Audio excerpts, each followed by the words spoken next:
Breaking free from narcissistic abuse can be extremely challenging and extremely hard to do, especially when we talk about breaking free and going no contact. Like when you're trying to maintain no contact, it's going to be one of the hardest times you will go through as a survivor of narcissistic abuse. Today, I want to explore just some strategies and some ideas to help you stay encouraged and resolute in your decision to keep the crucial distance you have to have between you and the toxic person.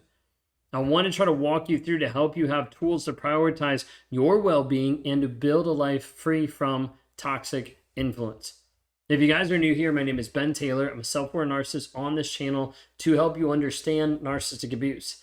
I use this channel to try to help people break free from narcissistic abuse and live lives in freedom, mentally and emotionally, from toxic people versus being sucked back in. One of the ways to do that is by going no contact. And side note, one thing I need you to understand is no contact is not a guarantee to heal you or to fix the problem. No contact is just a great way to have a container, have a capacity to heal. And it doesn't mean that you're going to heal, because then you still have to put in the work. You still have to put in the effort each day to work through the hard things that you need to do to heal and to grow yourself. So I want you to think first and foremost, like understanding the cycle. Like in order to actually understand this and to actually break free from the pendulum swing of back and forth, think of it being like a waveform on like a monitor, like a heart monitor, where it goes up and down and up and down and up and down. And I want you to think about the past couple months or couple of years with the narcissist and what that actually looks like. How has it been where he's gone up and down in the relationship? Y'all are together, then y'all are separate. Y'all are great, then y'all are awful. It feels wonderful, it feels amazing, then it feels like hell. And this back and forth is what narcissists oftentimes have. When you go no contact, it's going to feel like the most awful thing that's ever happened to you. When you go no contact, it's going to feel like you're an addict that is on a withdrawal. And you're like, I need this person. I have to have them. I'm craving interacting with them. Even though logically, you might know that it's a bad idea. You might know that you shouldn't be with this person. You shouldn't act with this person, but you still want them. You still want to interact with them. This is where it gets really, really, really hard for people to break free, mentally, emotionally, physically. Okay? So it's understanding first and foremost this pendulum swing, back and forth, good and bad, up and down. Once you can recognize that it goes in a cycle, it will start to help you understand that you have to be committed to no contact. Because when you go no contact, it's going to feel bad, but when you contact the person, it'll feel great for a little bit, and then it'll go back down. Like being able to understand the narcissistic cycle is important. So oftentimes the cycle of love bombing, devaluation, discard, recycle, do it all over again. If you can start to see this as a cycle, you can start to identify where you are in the cycle of like, well, right now I think he's love bombing me because it feels great, feels amazing. And then all of a sudden he's putting you down, he's discarding you, he's moved on. Then he comes back and he does it all over again. And so you start to see this in the no contact zone because you're like, wait, oh, I could do this, but it's going to go the same exact way that it's always gone because it's always followed the same cycle. You might need to sit down today and actually just write out, what is the cycle that I see with this toxic person? So like take a piece of paper, sit down and write out the cycle. Love bombing. This is when it feels great. This month to this month. This is when it feels awful or stuff starts to shift or change. This is when he left and this is when he came back. You might have to sit down. You might have to write out multiple cycles for you to see and understand and even believe that there are cycles. We've seen people that have actually written out the cycles and they've noticed it's like to the month, almost to the day sometimes, of going through these cycles of when he's acting out just to be able to get what he wants. Sometimes that's because he's cheating and he's got something on the side that happens periodically and that affects things too, but not all the times. Okay, but understanding the cycle is crucial because when you recognize this, you recognize his kindness of trying to come back in and be nice, trying to hoover you, as just putting you in the middle of more emotional turmoil that's going to happen. You'll find it easier to maintain no contact when you realize this is the high before the storm. This is the good moment before it gets bad. This is the okay moment before it turns awful and ugly. And so if you understand that, it'll help you a little bit more in staying no contact, knowing that it's not going to last this way because of the past 20 other times it didn't last this way. Like, you deserve having consistency and stability in your relationship. If you don't have that, it's a giant red flag. Think back to a place when he showered you with affection, only later to devalue and even discard you. Understand that this pattern can reinforce your commitment to staying away. If you see the pattern, if you see it and you acknowledge it, you're like, okay, this has happened consistently. Let me not go back and start this same cycle all over again. Like, if you go back, that's what awaits you. It's going to go through the same cycle. It's going through the same pieces, and you're going to be stuck back in the same exact place.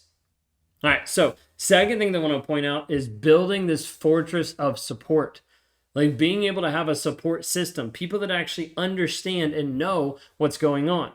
Now, this could be a therapist, it could be a counselor, it could be a support group or a community. It could be some people that actually see and understand what you're going through. This might not be your friends and family. They might not actually understand, or they might not get to a place where they truly, truly get the abuse that you've gone through. And that's okay. Because if someone hasn't gone through it, they might not get it at all. It's the difference between talking to someone who's never had a drop of alcohol and talking to a recovered alcoholic when you're on your journey of getting alcohol free. Like, it's great that this other person wants to support you, but they don't understand the challenges, the struggles, the pieces that need to go into healing versus the person who's already walked that path. So if you're able to get into a community with other people who have actually been in your shoes, who have been abused, who have been gaslit, and they've found their way back out using the tools and the systems, like, then you get to the place of being like, got it. These are my people. These are the people that actually get me, that actually understand me. But you have to build this. It's not something that's just going to fall into your lap. You have to be able to seek it out, to be able to work through it. Like, one of the most effective ways to stay encouraged during the no contact piece is to have this strong community. So you can even put in the community, I'm struggling because I want to contact them right now. And people will be like, no, don't do it. Or people will be like, hey, I did that. This is what happened. People can connect with you. And when you do this, it helps you be stronger going through it than just trying to do it on your own. This is the thing that the narcissist wants. He wants to isolate you from friends, from family, from support groups, because he knows if you get around these people that can actually speak truth into your life, you will actually stay resolute and stay free from the toxicity. So getting into groups, communities, people that actually understand. This is the piece, is you need to make sure they understand. If they don't know anything about narcissistic abuse, that's great. I love you. You're a good friend. You're a good family member, but you don't get it. So I need to talk to someone that actually gets it. That's the whole piece. If you don't have someone that gets it, then oftentimes you might have misguidance, or you might have people that get annoyed with you really quick because they don't understand why you're not moving on faster. The thing is, you don't have to face this piece of the journey alone. Oftentimes you feel like you do. You feel like you're isolated and alone. There are hundreds and hundreds and hundreds of people going through this in the exact same way that you are. If we can get you connected to those people, that's going to help you even more stay no contact and continue to progress in your growth. Think about this, as you might have like friends or family that you confide in about, going no contact, about interaction, about the narcissistic abuse, and they're not able to support you the way that you should be supported because they get annoyed, they get frustrated. They're just like, why don't you just leave? Like, what's wrong? Like, why don't you get over it? It's been a year. And it still hasn't been cleared in your mind. So as a result, like, they're not really going to help. Doesn't mean they don't care. It doesn't mean they don't love you, unless they're toxic too. But like the whole goal is like, you want to get around people that understand this and know. Okay. Then you need to be able to prioritize your well-being. Okay. So the third thing I want you to understand is, like, if we don't focus on goals and moving you forward, you'll always be stuck in the past and looking at what was. And this is hard because a lot of times it'll be like, well, it seems so great. It seems so wonderful. We had all these good times. And you'll start to reminisce only about the good times. It's amazing, but your body automatically will not reminisce about the bad times. It won't go back and be like, yeah, it was really abusive. It was really awful. Your body just wants to be like, oh man, it was great. Like, it likes to hide trauma. It likes to push it down and not actually deal with it because it thinks it's protecting you. In reality, oftentimes it's setting you up for more abuse. Because then you're like, well, maybe I should just go back. Maybe I should just interact. And you start to have your doubts and your fears about going no contact start to be like, well, maybe I should. and it starts to break down. Okay, but when you start to focus on your self-care and healing, it starts moving you in a different direction besides going back to the narcissist. Like, no contact just isn't about keeping this distance between you and the other person. It's about emotional healing. Remember I said at the beginning, it's about creating capacity for you to heal and for you to grow.